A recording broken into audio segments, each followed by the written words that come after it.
I still remember the first time I saw her. She was standing by the window of the art gallery, her dark brown hair catching the sunlight like something out of a dream. Sophia. She was everything I wasn't. Wealthy, polished, and seemingly untouchable. I didn't belong in her world, but from the moment I laid eyes on her, I couldn't imagine a world without her in it.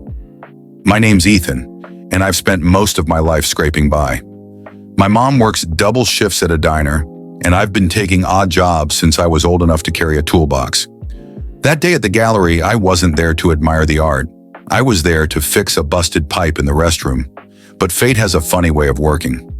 As I was leaving, covered in grease and feeling out of place, Sophia bumped into me, literally. "Oh, I'm so sorry," she said, her voice soft but sincere. She looked at me, really looked at me, as if she wasn't the kind of person to dismiss someone based on their work boots and stained jeans.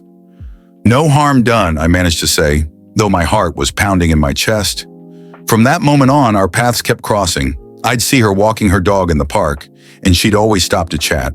Sometimes I'd catch her sneaking out of the big, intimidating mansion she called home, dressed in casual clothes that made her look almost ordinary. Almost. One day she asked me about my life.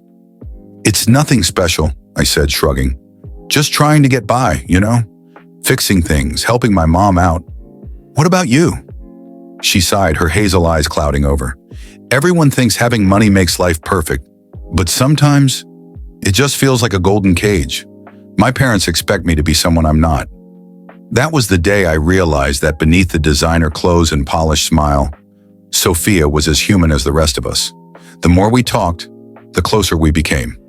We'd meet in secret, away from the prying eyes of her parents and the judgment of people who thought we didn't belong together.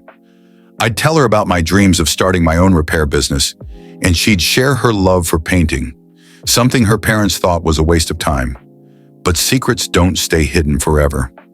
One evening, her father found us sitting on the steps of the art gallery, laughing over something silly.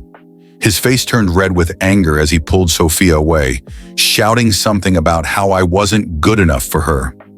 That night, I made a decision. I couldn't change where I came from, but I could change where I was going. I started working harder, taking on more jobs, saving every penny I could. I wanted to prove to myself, and maybe even to Sophia's father, that I was more than just a poor boy with big dreams. Sophia, in her own way, was fighting her own battles. She started showcasing her paintings at small galleries, defying her parents' expectations.